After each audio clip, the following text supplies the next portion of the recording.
Good morning and welcome. My name is Julie Allen. I see a few of you have joined up this morning. So to get started, if I could ask you to use the chat box and just introduce yourself and maybe even what sector you're from would be really useful. So I'll be waiting for a few moments just as we get started and everyone starts to introduce themselves. For those of you that have joined us before, you'll know that these webinars are live. They are also being recorded. And so those that have signed up and not able to attend this morning will be able to watch those on demand. So we are here this morning to talk about how to retain top talent and how to attract top talent. So what I'm going to do while I'm just waiting for you to get started is I'm just going to do my screen share now. So I know some of you have joined, so if you just wouldn't mind just introducing yourself and what sector you're from, that would be great.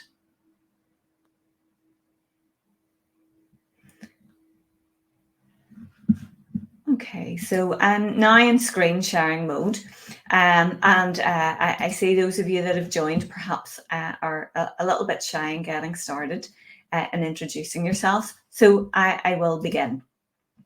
So if we just run through some of the housekeeping arrangements, those of you that haven't joined Crowdcast before, you'll see that there is a chat box here, which is where I'm asking you to just introduce yourself. So just good morning.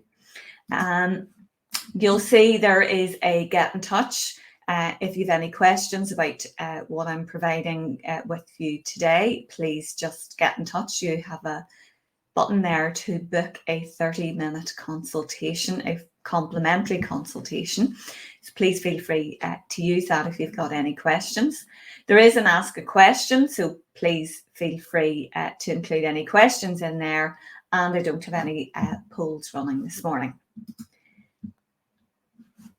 So a little bit about me. So I've spent over 20 years specialising in helping organisations to improve their performance through their people. I was an investors and people advisor for over 20 years and now specialise in certain key aspects around creating those great places to work. One is around the improving psychological flexibility. Those of you that have joined these sessions before will have heard me talk about that. Psychological flexibility is really key in terms of our well-being and living that rich, meaningful, fulfilled life that we all want to live. Today, I'm going to be talking about the creating psychologically safe workplaces. That is something that's hugely important in today's workplace, has been for as long as work began. So I'm going to give you a little flavour of what that is and how to create that within your workplaces. I also use assessments in terms of emotional intelligence and the personality profile assessments. Those are really useful in helping particularly leaders to understand who they are and how they behave, and perhaps what changes they might need to make in relation to that in the workplace and even in their own personal relationships. And I also do some strategic planning and organisational review and development. So that's just a little bit about me, and now just a little bit about what we're going to do this morning. So during the next 45 to 50 minutes, what you're going to do is learn about the latest research and what it's saying about how and why employee engagement levels change. You're also going to learn how you can improve workplace engagement, which is pretty critical at this point in time, well-being and performance by developing psychological safety. So maybe even if you don't mind, if you could just use the chat box to help me to understand, have you heard of psychological safety, and have you been developing psychological safety within your workplace? So why are we having this conversation about how to attract and retain top talent through using psychological safety? Well, if we look at these statistics in terms of the workplace challenge, and my guess is those of you that have signed up here this morning have been considering these issues. So a Microsoft survey highlighted that 41% of workers are considering quitting or changing their professions. 40% of employees have stated through a McKinsey and Company survey that employees have stated that they are at least or somewhat likely to leave their current job in the next 3 to 6 months. So that's correlating with the Microsoft survey. 90% of those that took new jobs in new cities during the past 6 months didn't have to relocate. So the whole remote working is having an impact on this workplace challenge and also the ability to attract and retain top talent. This shift in retention, I say shift, and then I suppose I could backtrack on that. It isn't something that's new. I remember running a webinar in 2017 on the future of the workplace. And I think the statistics from Korn Ferry really highlight this problem. And that is 85 million, there'll be a global shortage of 85 million by 2030. So those of you that are joining us from the UK will believe that some of these issues have come as a result of Brexit. And that is true. But these issues were here, and they were here pre-Brexit. What Brexit has done has really highlighted the issue much sooner, and means that you are now having difficulty attracting that top talent. Because now what we know is there are 38,000 fewer EU-born citizens working in the UK in Q3 of 2021 compared to the same period in 2020. And we also know then that 69% of employers are planning to recruit. Are you planning to recruit? Are you having issues retaining your top talent? I'd really love to hear from you in the chat box. So this is the challenge and the context of which this problem exists within. And those of you that have joined me before on these crowdcasts will understand that it is the context, it's the lens that we are looking at this problem through. So for employers and for employers, the lens of which they look at the world through has changed, and that lens has been COVID. So if we have a look at a moment for employee engagement. What is employee engagement? So employee engagement is that psychological state. And when an employee is engaged, they are eager to come to work. They are intrinsically motivated to perform and naturally seek out new and creative ways to improve the company.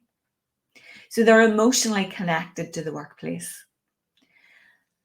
I think an interesting statistic here from Forbes is 91% of first level leaders are confident that they have trust of their team. But 58% of employees say they trust their managers more than their bosses. And this is a common thread that we're going to find this morning when we look at the different statistics. So the view of employees, leaders in organizations is different to that of the employee. They are looking at the world of employment through two different lenses and have two different perspectives. And what we need to do through psychological safety is look at the world of work through the employee lens rather than the employer lens, if we really want to attract and retain top talent. Here are some more statistics in terms of the challenge within the workplace. And this is one thing that we all know in many ways, we've been citing it for many years, is people don't leave jobs, they leave managers. And a Gallup survey of 2 million employees in 700 organisations identified that the employees' time in the business and their productivity was directly correlated to their relationship with their immediate supervisor. So if we think about employee engagement and we think about that definition, we have to think about the relationship that managers, leaders in your organisation have with their people. How effective are those relationships? And what could we do to improve those relationships? Are managers aware of their relationships with their supervisors? And are they trying to develop those? So just for a moment, what I'd like to do is just have a look here at the global engagement levels. So this map of engagement levels from Concentrics shows us what employee engagement might look like around the globe.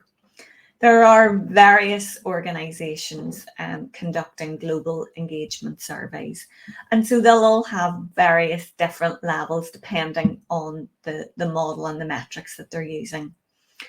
But if we look at this and we look to where most of you are joining us from today, and that's Europe.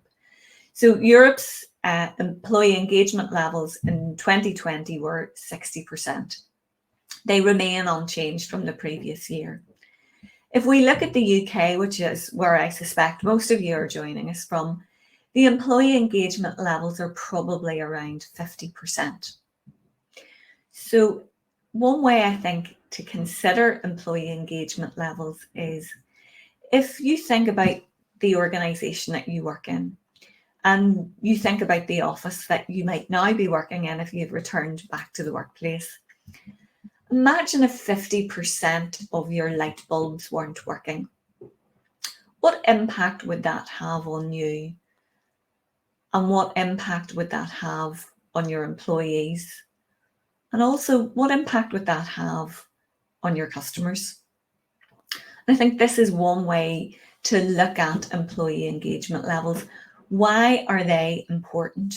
Why do we need to be considering employee engagement levels? And interestingly, again, if you don't mind using the chat box, I'd really love to hear from you. Are you measuring employee engagement levels? Do you know what the levels are in your organisation? So are you at 50%? Are you at 60%? Are you at 70%? So actually measuring employee engagement only really tells us one thing. It really tells us where we are at the moment. What we need to do is to work on that in terms of making those improvements. So really, why do we want to be measuring employee engagement, and why is that important in terms of performance?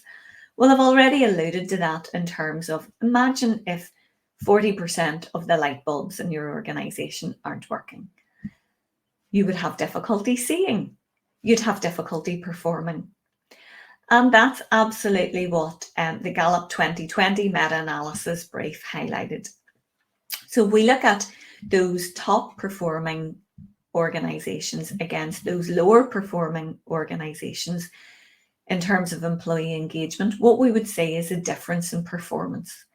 A difference in terms of those higher performing organisations would have a greater reduction in absenteeism, in shrinkage, in safety incidents, in quality. They then would have increased customer loyalty, increased productivity, profitability, well-being, and participation in the organisation. So is employee engagement something to be considering? The answer is yes. It's critical in terms of attracting and retaining top talent.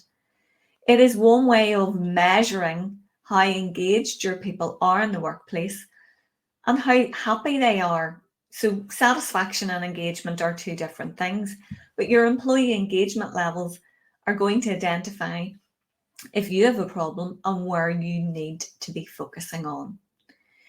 So there are different things that will be driving employee engagement.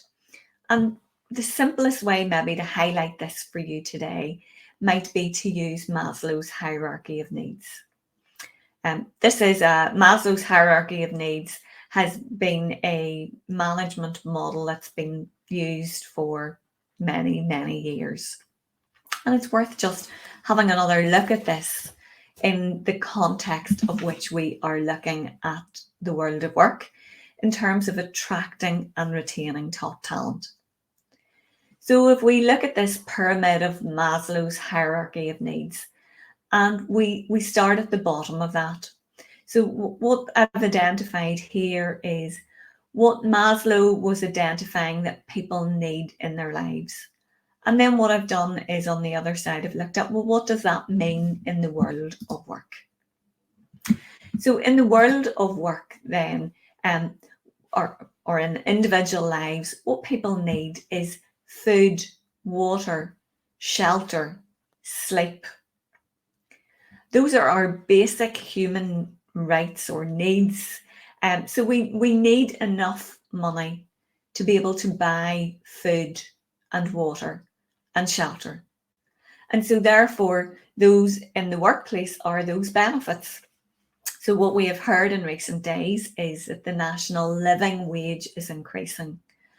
And for employers, that has a downside because you're going to pay your employees more. While I fully appreciate that, I think what we need to do is to look at that in the greater context of if we pay people the minimum wage and your employee engagements rise as a result of that, then you're going to get greater benefits as an organisation. You're going to see reduced absentee levels. You're going to see increased quality and performance in the workplace. And you're also going to see greater customer loyalty. So all of these things are connected. And so that's the basic level that we need to focus on. From a safety perspective, and today we're talking about psychological safety, but in this case, Maslow was identifying the need to feel safe. That includes the physical safety as well as the emotional safety. Stability, freedom from threat and from comfort. So that means now, so while once we satisfy those basic needs, we've got shelter. Now what we need to be living in a community where we feel safe. If we think about that in terms of employment, that's about safe working conditions. That is about employees feeling safe at work. And that safety comes also in the form of job security. And also in terms of job security, it's worth highlighting to you as employers or leaders within organisations is we are now living in an employee market. And what that means is employees can pick and choose where they want to work because of those workplace challenges that we've just highlighted, because many employees are leaving and many employers are recruiting. So the choice is theirs where they choose to work. Therefore, your pay and conditions and benefits and your reputation as an employer are critical in today's world. So the question for us today is, what can we do about that? What do we need to be doing to improve those things? What is it employees are looking for? If we move to the next level in terms of social, really here what Maslow was identifying was the need for affection, the need for belonging, and the need for love. If we look at that through the employee perspective in the work world, then this is about their work relations. That's about feeling connected with those people that they work with, and it's their professional associations. If we move into the esteem needs, then Maslow was looking at the need for self-respect, prestige, and status. Well, in the workplace, once we've got good connections within the workplace, people then look to things like their job title, the prestige and the status that they have within the organisation. And ego is something that fuels humans, therefore most individuals, and there really is no denying that. And then self-actualization, and Maslow looked to growth, advancement and creativity. And in the workplace, that's about having a challenging job. It's about the achievement and the advancement. That's about developing the skills and abilities, being known for being good at what they do.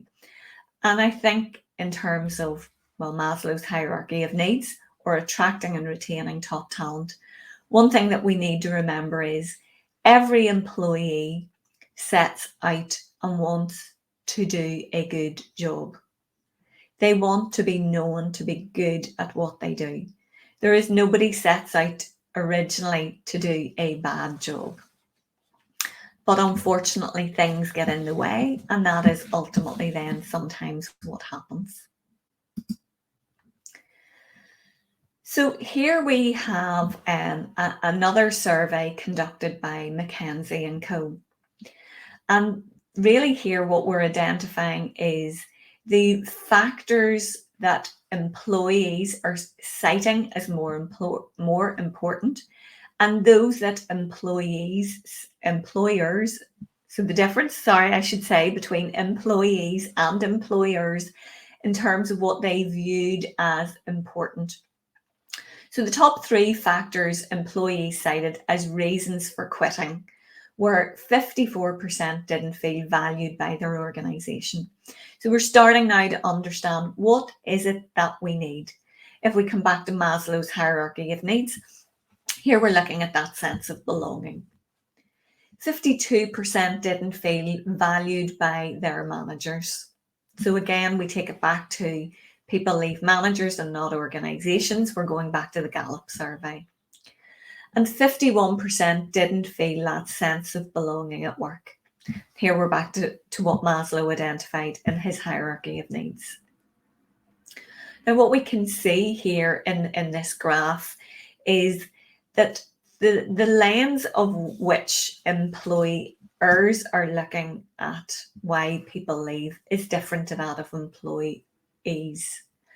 So if we look at here what employers thought was maybe important was the development opportunities, the ability to work remotely, and also poached by another employer. And so we can see there's a real disconnect here. What that's saying is, for you as employers, instead of second guessing what is important to your employees, you really need to ask them. Because really, we need to be thinking here again about no one size fits all. Because what you are likely to have within your organizations are different generations working side by side. And those different generations will have different needs. And that's also in terms of the stage of life that they are at. So we need to spend time talking to employees and finding out what is really important to them. And that's also important because that takes us back to psychological safety. So what is psychological safety? Psychological safety is a climate in which people are comfortable expressing and being themselves. In many ways, I'd like you to think about this, about employees feeling that it is okay to bring their full self, their whole self to work. But unfortunately, what happens in today's world is people have put on a mask coming to work. And that mask shields who they really are. And they present to the world at work who they think the people that they work with want them to be. Now, what's happened with COVID is people now see that lens in a very different way.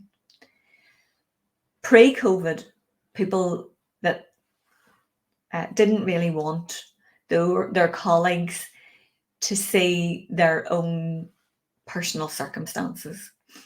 They didn't want people to see their homes. They didn't want people to see their children. And the world of remote working in the very early days of the COVID pandemic meant that really what we did see was we saw into people's homes and we saw their children and we saw how people lived. And there was something really nice about that because we were all considering people's emotional and physical needs, because we were all in that period of fear fear about what was going to happen, fear about needing to keep our organizations going, fear of keeping hold of our employees, so that they were safe to return back to work. What happens when we are fearful? What happens when any one of us do not feel safe? Again, if you're willing to use the chat box, it would be great to hear from you. So when we are fearful, the biological response within our bodies will mean that we will go into the fight, flight, or freeze. And as a result of the fight, fright, or freeze, we will respond in terms of many different ways. And that's what we're going to look at here in terms of that psychological safety, what fear really does to us. And fear isn't helpful in an organization, because when we're fearful in an organization, one of the most common things that we will do is to stay silent. So when we see problems around us, we see perhaps physical safety issues, we stay silent because we don't want to rock the boat. We don't want to have a dispute with our leader. We don't want our leader to feel bad about themselves because they haven't seen it. Or we make the assumption that our leader has already identified some of these issues and just done nothing about it. So we jump to conclusions and we make assumptions. And fear isn't good because of that silence. And if people feel that leaders will, or their colleagues will, in some ways punish them for making a mistake, punish them for raising things that a leader should have already addressed, and coming up with new ideas and suggestions, if they feel that they're going to be punished for that or humiliated in front of their colleagues for doing that, then what you're going to find is that they will stay silent. The problem with silence is those leaders who don't listen to their employees will eventually be surrounded by people who have nothing to say. So I think that's one thing that I'd like you to be thinking about today is when you ask your team questions, are they silent? If so, why are they silent? Are you creating the culture and the environment for people to speak freely? That may not be your fault. It may be because it's the baggage that they've brought from other employers, and they have conditioned themselves to behave in a certain way. So are we creating the environment in which people are comfortable expressing and being their true selves, bringing their true selves to work? And so in terms of trying to create this, what I've said we need to do is we need to look at the world of work through the employee's perspective. One way to do that is to consider psychological flexibility. So psychological flexibility is about understanding us as humans, how we behave, how we respond to what's showing up inside. So those of you that have joined this webinar before, you'll know that just before I move into psychological safety, what I'm going to do here is I'm just going to highlight the psychological flexibility and how that works. So, okay. I'm hoping this is where you are going to join me on the chat box, those of you that have joined me before and know the routine. What I'd like you to do now is to tell me in the internal world, because when we use this ACT matrix and psychological flexibility looks at the internal world and the external world, what's going on in the internal world and how as humans we respond in the external world to what is showing up internally. So internally, who's important to you? Who are the important people in this world? So I'm hoping you as leaders are going to say you, your family, your colleagues or employees. You could have pets that are important. And you also, I'm assuming, have some friends that are important. So please feel free, those of you that have joined us, please don't feel shy, get involved in the chat box. If we look then to, in the internal world, what is showing up in the internal world that is unwanted? And here we'll get things, today's world, like frustration. Some might be frustrated with the budget yesterday. Some people might be feeling stressed by their personal circumstances. So psychological safety is me as an individual. Psychological flexibility is me as an individual. Frustration, stress, I might be feeling some anger, perhaps towards a situation. I might be feeling under pressure. I might be feeling sad. I might be feeling lonely. So it's thinking about what is showing up in individuals, what is showing up in you today. Just even spend a moment just thinking about how you are feeling at this moment. And when you think about what's showing up internally, what behaviours help you get relief from what's showing up? So frustration, sometimes we air our grievances. We rant to colleagues. We argue with our family members. We disconnect, perhaps from friends and family when we're feeling lonely. And when we're sad, sometimes we cry. Those are things that we do that give us relief. We don't want to feel frustration or stress or anger or feeling under pressure or sad or lonely. And so we do things to get rid of that feeling. The problem with that is sometimes then if we cry, and we cry maybe in front of colleagues or friends, now we feel ashamed. And when we feel ashamed, now we avoid those people. So we can spend our time really popping between the left side of the matrix.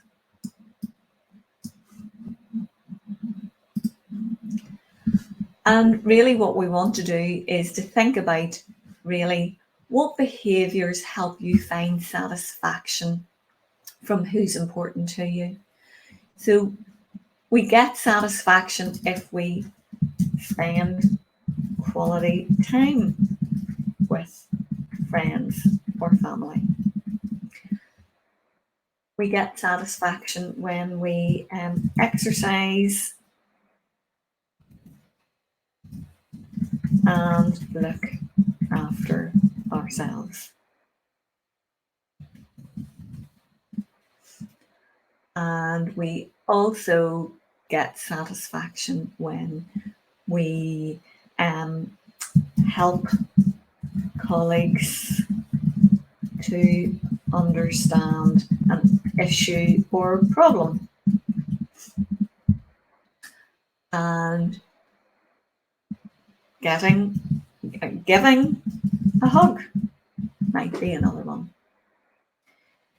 So focusing on the who's important and what's important, and then considering the actions and behaviours that help you move towards those, help you then to spend less time in the unwanted stuff and getting relief from that.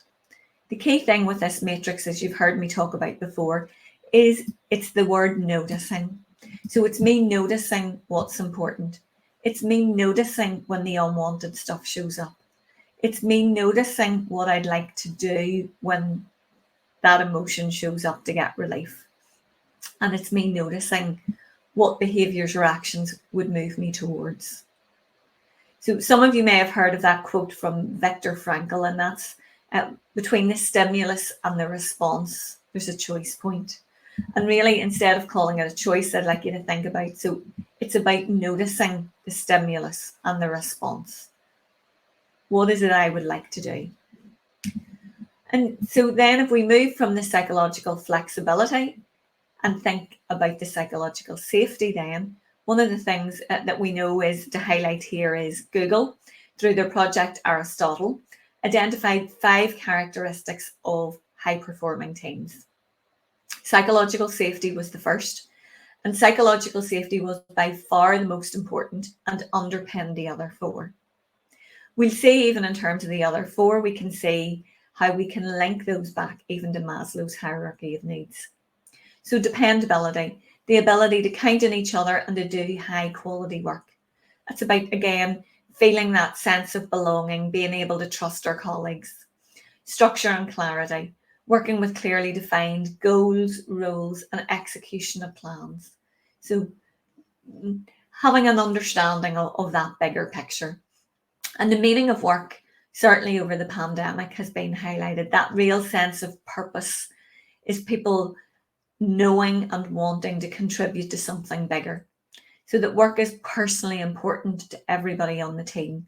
People want to leave a legacy. They want to know that they are doing something good.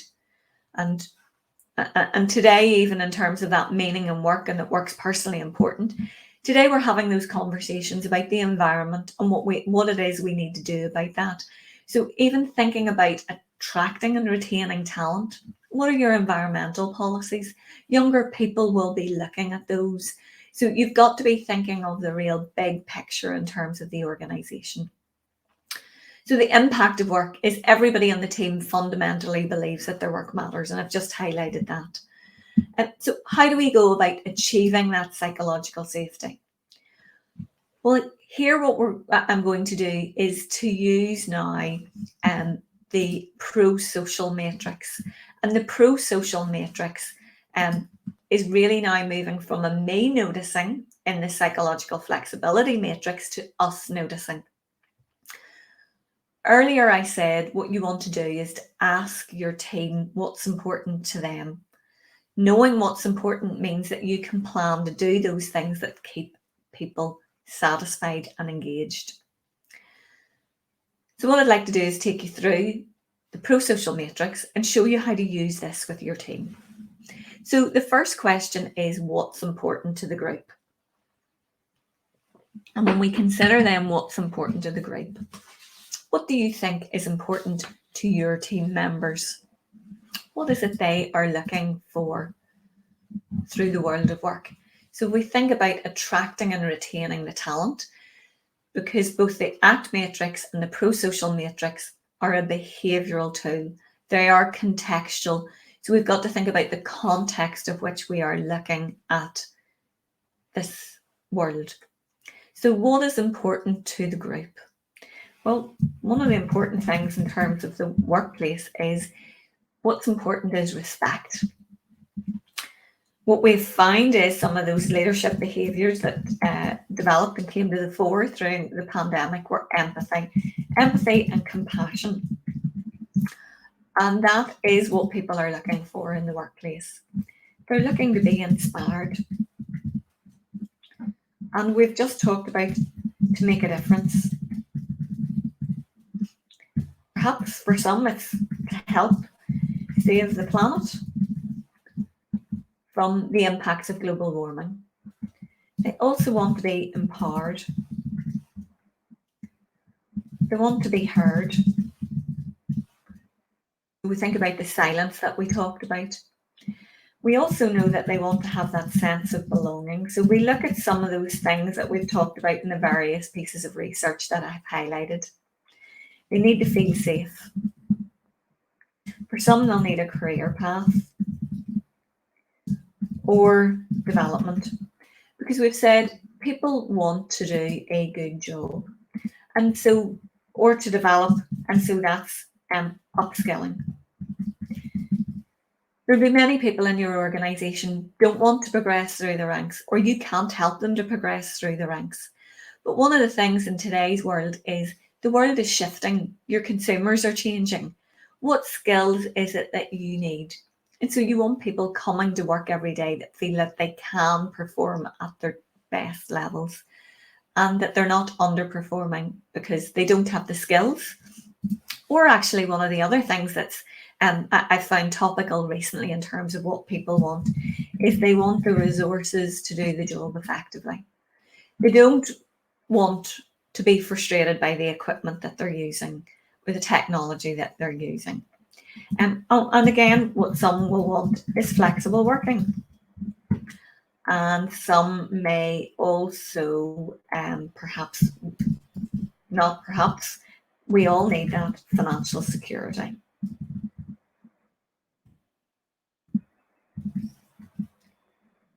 Okay.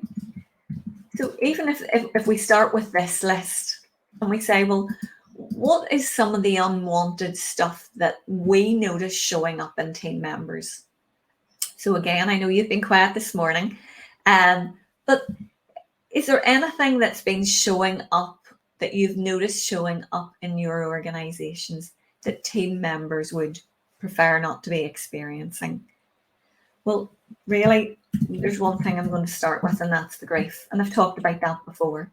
So there's many people still grieving about the workplace not being as it was pre-COVID. They're grieving for the loss of family members, perhaps, because we know there's still a high death rate in terms of COVID.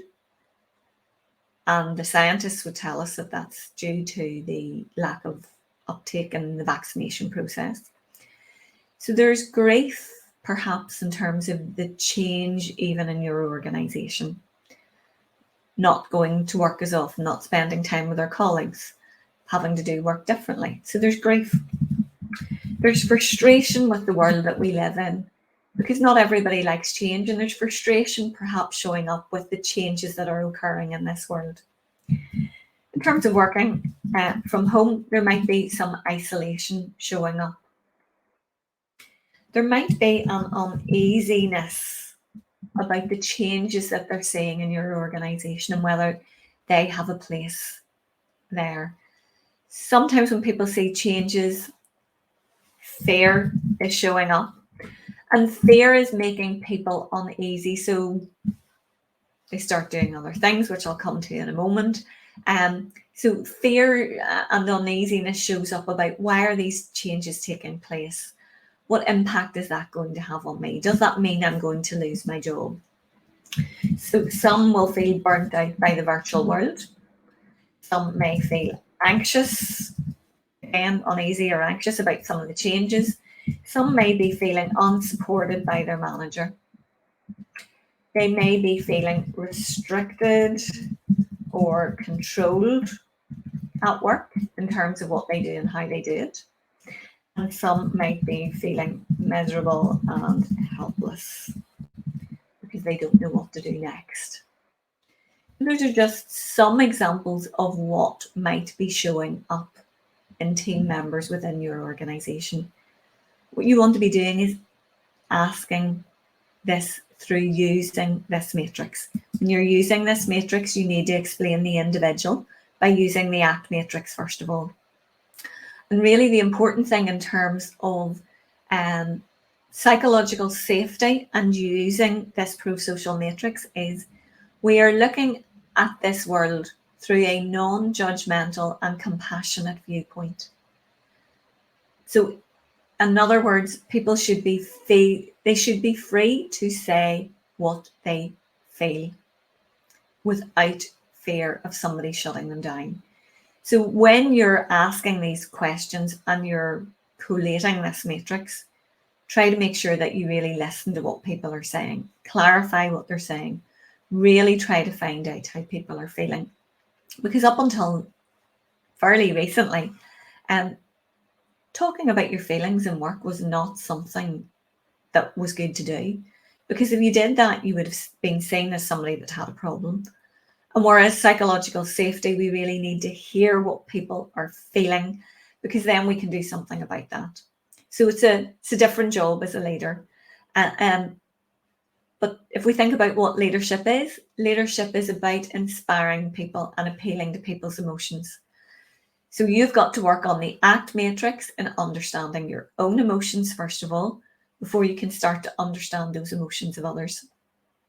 So what behaviours might we notice showing up within the team as a result of grief and frustration or isolation or fear? So people may look for another job.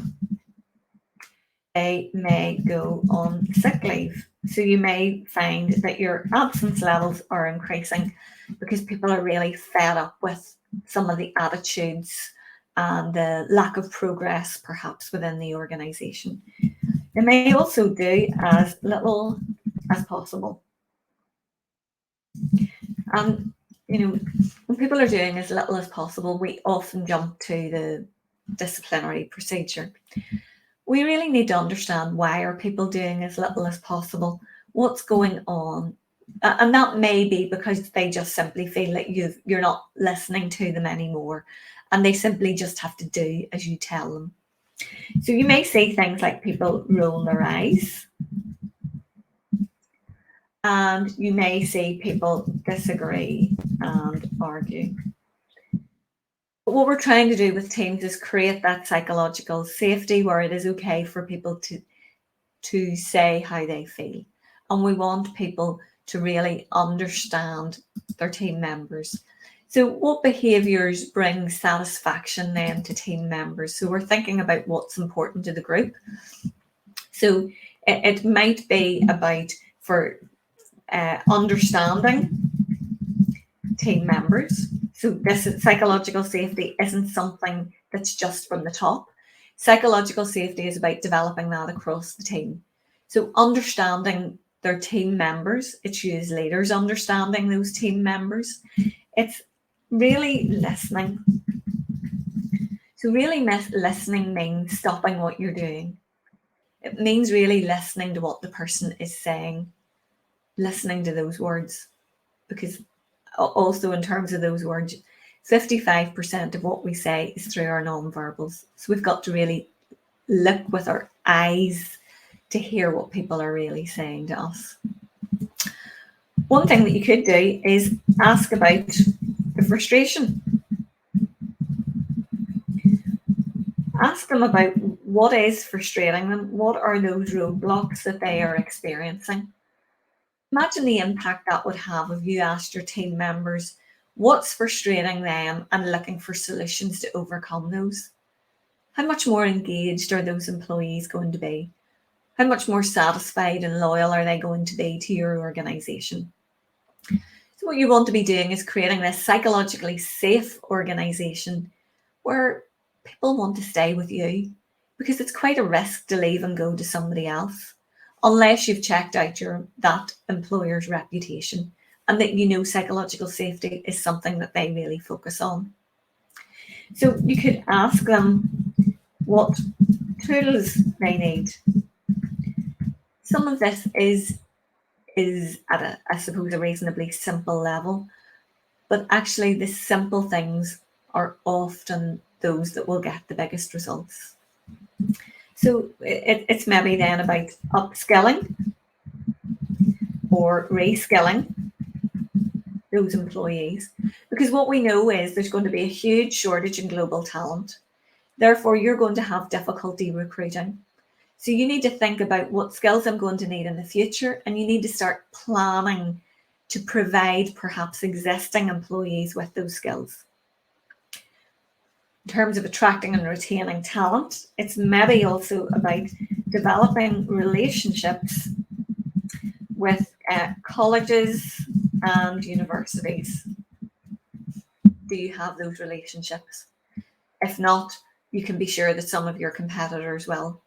So developing those relationships so that the colleges and the universities are talking about your organisations as great examples. They get you in to talk about what you are doing, and therefore those people will want to come and work for you. For some of those employees in your organisation, it could be that we talked about the financial security. So the fear might come with the financial insecurity. So therefore, providing financial advice, so getting people into your organisation so that your employees don't have to take time out of work to provide your employees with one-to-one advice on their own financial situation. And that could also relate to health advice. So there are many organizations out there that will come into your organization and they will do health checks on your health checks on your individuals. And that means doing their blood pressure and cholesterol. And so getting those organizations in means you're also contributing to the greater good, because quite often some of those organizations will be charitable organizations. So it might even be a charity event, because if people want to contribute to the greater good, then what is it that you could be doing as an organization in terms of identifying a charity that you could help and that your people want to help? It might be also creating forums. Things also often come from leaders in the organization, but really creating forums for input. So maybe you have a health and safety forum, maybe you have a skills forum. So these are forums of which they are people from different levels in the organization, and that allows employees to really contribute and help shape the organization. So there are lots of really simple things that you can do. And really the one thing that I'd like to highlight is that no one size fits all. I'm providing some suggestions here in terms of showing you how the pro-social matrix works. But the important thing for you is to do this with your team, because you need to find out what is important to your group of people in your team, what emotions are showing up, what behavior you might be seeing as a result of that, because once we see the behavior, we can then understand what's showing up. And then we need to be thinking about, okay, so what's important to the group? What behaviors or actions do they feel would really make an impact on them in terms of attracting and retaining talent? The really great thing about this matrix is you can use this matrix for almost anything. I use it as a great problem solving tool. So for any issue that an organization has, I ask questions and then I plot them on this matrix to look at the problem as a whole. So that's something that you could try doing with your team. And so I suppose at this point, I'd like to know if you do have any questions for me in relation to using the pro-social matrix to develop psychological safety with the goal of attracting and retaining top talent. Thinking about what you've heard this morning, if you're interested in improving your emotional intelligence as a leader or improving the emotional intelligence of your leadership team, I'd love to hear from you. Please get in touch. If you're interested in developing psychological safety and you want to know more, you want some help with that, or if you want to understand your employee engagement levels, you'd like to conduct an employee engagement survey, or you want to support your team's psychological well-being, then please do get in touch using either the little button at the bottom of the screen that you're seeing this morning to book your free complimentary consultation. That will take you through to an online booking system to book that appointment. Or simply get in touch through my website looking at those services. I provided you with my email address and also a telephone number. You can also follow me on Twitter and on LinkedIn, and you can also follow on Crowdcast so that you keep up to date with the other different webinars that we'll be doing. Those of you that I think have signed up for today have joined me before. So these webinars will be a regular monthly event. They didn't occur over the summer months just because there isn't as much demand. But again, there'll be another one in November looking at something that's topical. So at this point, thank you for joining me. Thank you for listening. And I really wish you well in your attracting and retaining top talent. And I wish you success. Take care. Have a great day.